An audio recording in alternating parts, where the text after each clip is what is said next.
a spilled latte, a cop's rage, and a shove to the floor.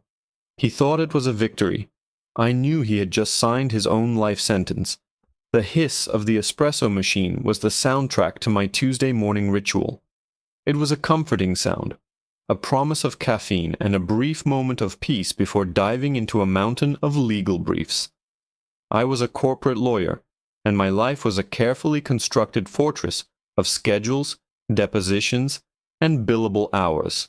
This coffee shop, with its worn-out armchairs and the smell of burnt sugar, was my 10-minute sanctuary. I'd just paid for my almond milk latte, the cup a warm anchor in my hand, when the world tilted on its axis. A man, built like a vending machine and radiating impatience, barreled past me without a glance. His shoulder slammed into mine, not hard enough to be malicious, but with enough force to send my full, scalding hot latte flying. It arced through the air in a perfect tragic parabola before splashing all over the front of his crisp, off-white jacket. For a split second there was silence. The barista's eyes went wide. A student in the corner looked up from her laptop. Then the man exploded. "What the hell is wrong with you?" he roared, his voice bouncing off the tiled floors. He looked down at the brown stain spreading across his chest like it was a mortal wound. I was already grabbing a handful of napkins, my mind switching to de-escalation mode. "Oh my gosh, I am so sorry," I said, extending them to him. "It was an accident. I can buy you another coffee, and I'll pay for the dry cleaning, of course." He slapped the napkins out of my hand. "Dry cleaning? You think dry cleaning is going to fix this?" His face was turning a blotchy red, and his eyes were narrowed into furious slits. There was an ugliness in his expression that went far beyond a ruined jacket. It was a deep, simmering rage that seemed to be looking for any excuse to boil over. "Sir, I've apologized. It was an accident," I repeated, keeping my voice as calm and steady as I could.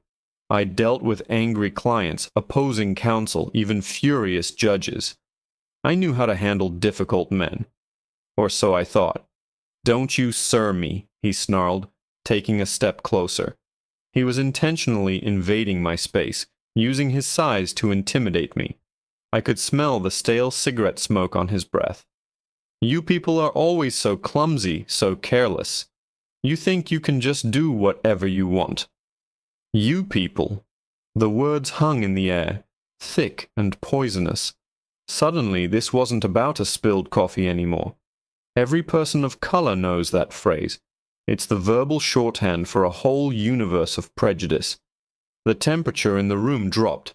I took a half step back, my heart starting to pound a nervous rhythm against my ribs. "There's no need for that kind of language," I said, my voice losing its loyally calm and gaining a sharp protective edge. "Let's just handle this like adults." He laughed, a harsh, barking sound. "I'm an adult. I'm a police officer." He pulled back his stained jacket just enough to flash the butt of a gun holstered on his belt. "Officer Miller, and you're a disrespectful little brat who needs to be taught a lesson." My blood ran cold. An off-duty cop. This was infinitely worse. He wasn't just a bully. He was a bully with a badge and a gun. Someone who believed his authority was absolute, even in a coffee shop. Before I could process what to do next, he shoved me. It wasn't a small push. It was a violent, two-handed shove to my chest. I stumbled backward, my heel catching on the leg of a chair. The world spun, and I crashed to the floor.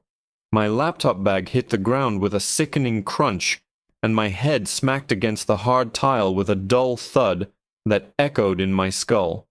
Pain flared through my body, sharp and immediate, but the physical pain was nothing compared to the humiliation. The entire coffee shop was staring, frozen in a mixture of shock and fear. No one moved. No one said a word. Officer Miller stood over me, a triumphant sneer on his face. He looked down at me, sprawled on the floor amidst the spilled coffee and my shattered dignity. "Next time," he said, his voice dripping with condescension, Watch where you're going." He turned to leave, puffing his chest out like he'd just won some great victory. But as I pushed myself up, my hands shaking, something inside me shifted. The fear, the shock, the humiliation. It all receded, replaced by an icy, diamond-hard clarity. I slowly got to my feet, ignoring the throbbing in my head and the sympathetic glances from the other customers. I looked at his back as he walked away, and then my eyes snagged on a small detail. A unique custom-made pin on the lapel of his jacket, one I recognized instantly. In that moment, I knew everything. I knew who he was, what he cared about, and exactly how I was going to dismantle his entire world. He didn't just assault a random black woman, he assaulted me. And he had no idea that my entire career, my entire life's work, had been leading up to this very moment. He thought he was walking away. He had no clue he was walking straight into a life sentence that I, and only I, could deliver. I didn't scream. I didn't cry. The lawyer in me took over, a cold, efficient machine that assessed the situation with chilling detachment. I pushed myself to my feet, my body a collection of aches, and calmly brushed the dust from my pants. Officer Miller was gone, but the echo of his presence remained in the silent, staring faces of the other customers. I ignored them for a moment and locked eyes with the young barista, who looked like she wanted to crawl under the counter. "What is your name?" I asked. My voice was quiet, but it cut through the silence. Jessica," she stammered. "Jessica," I said, giving her a nod of reassurance. "I need you to do 2 things for me. First, do not delete or record over the security footage from the last 20 minutes. Understand? Not for any reason. My office will be sending a formal preservation request within the hour." She nodded frantically. "Second, I need a pen and a piece of paper." She fumbled for a notepad. I turned to the room. "My name is Alani Davis. I am an attorney. The man who just assaulted me is an off-duty police officer. If anyone here saw what happened and is willing to give a statement, please leave your name and contact information with Jessica. It would be a great help." A few people averted their gaze, but 2 women and the student from the corner immediately walked to the counter. The spell was broken. The fear Miller had instilled was being replaced by a quiet, collective indignation. I took a deep breath, collected the pieces of my broken laptop, and walked out without my coffee. The fortress of my life had been breached, but now I was going on the offensive. Back in my apartment, the silence was a welcome relief. I tossed my keys on the granite countertop and went straight to my home office. My work-issued laptop was likely a goner, but I always had a backup. As it booted up, I examined the small, silver pin in my mind's eye.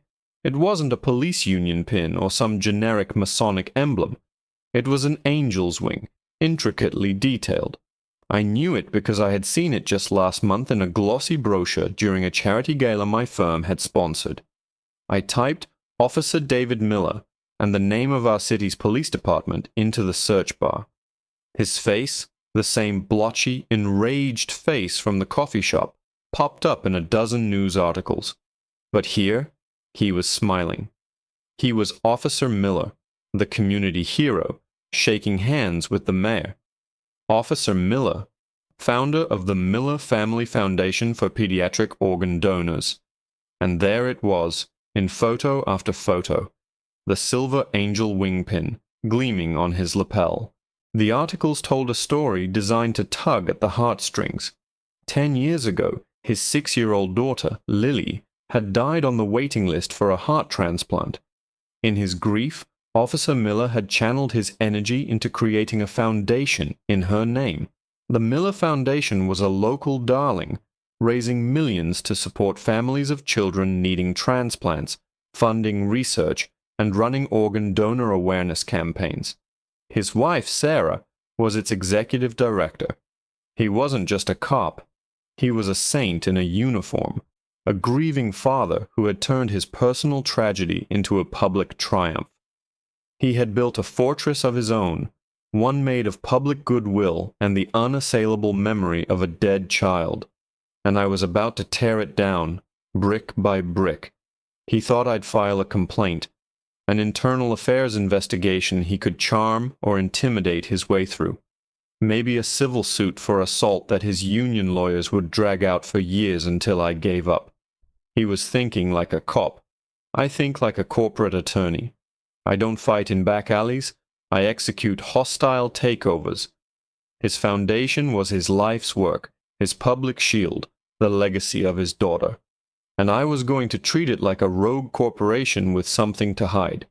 I would use my firm's pro bono hours to launch a full-scale, brutally invasive forensic audit of its finances. I would bury him and his grieving wife in subpoenas, document requests, and depositions. I would scrutinize every donation, every expenditure, every penny, until his saintly reputation was nothing but a pile of ash.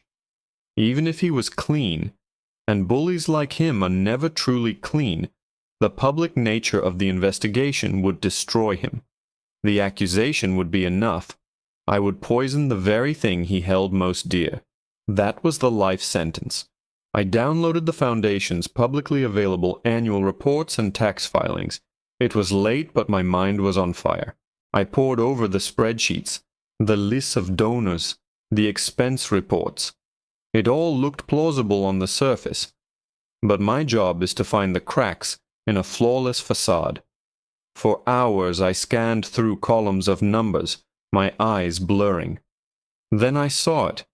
A name in the platinum-level donors list.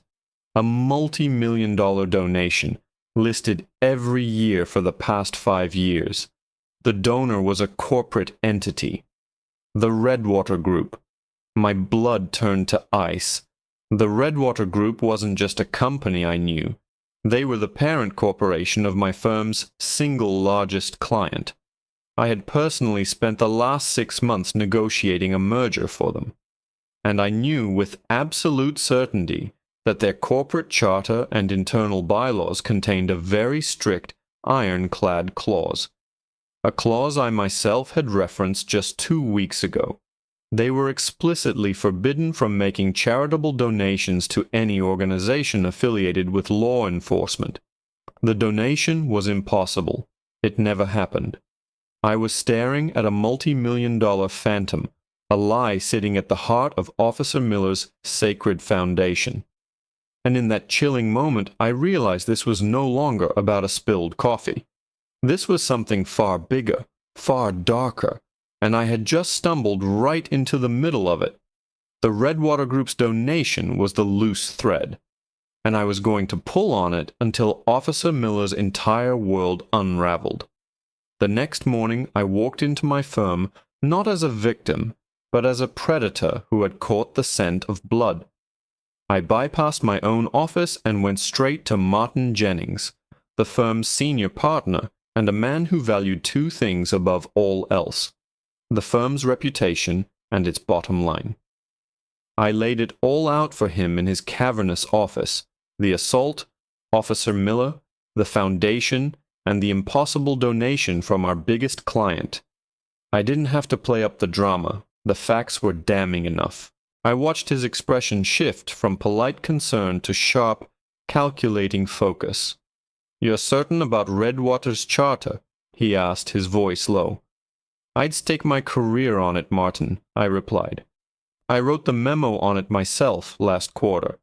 A donation of that size to a police-affiliated charity would have required board approval that was never sought, and it would violate their shareholder agreements. It's fraud, plain and simple. Officer Miller is using our client's name to fake a multi-million-dollar donation, which means he's likely using it as a cover to launder money." Martin steepled his fingers, his eyes gleaming. He wasn't just looking at a pro bono assault case anymore. He was looking at a massive financial crime that implicated our most important client. Protecting the Redwater Group wasn't just good business, it was an existential necessity.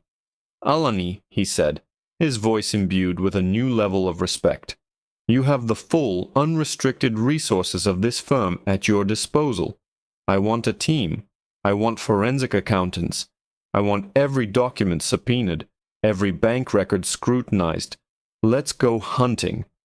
And hunt we did. For the next 3 weeks, my life became the Miller Family Foundation. We unleashed a legal shock and awe campaign that Miller could never have anticipated. His union lawyers were prepared for an assault complaint. They were utterly blindsided by a team of the city's most ruthless corporate litigators descending on them with demands for a complete financial audit. The pressure campaign was merciless. We didn't just file motions, we filed them alongside press releases, alerting financial news outlets to a major discrepancy involving a prominent local charity and a multinational corporation. We deposed his wife, Sarah. She was a frail, nervous woman who clearly had no idea what she was signing.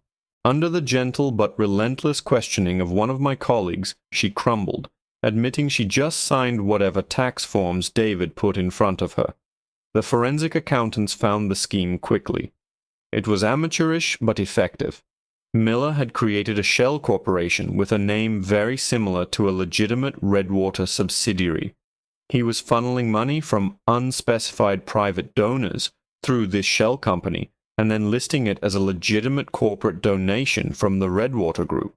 The name gave his foundation the veneer of big-time corporate backing, attracting smaller, legitimate donors who felt their money was going to a trustworthy place. Those smaller donations were the ones he was skimming.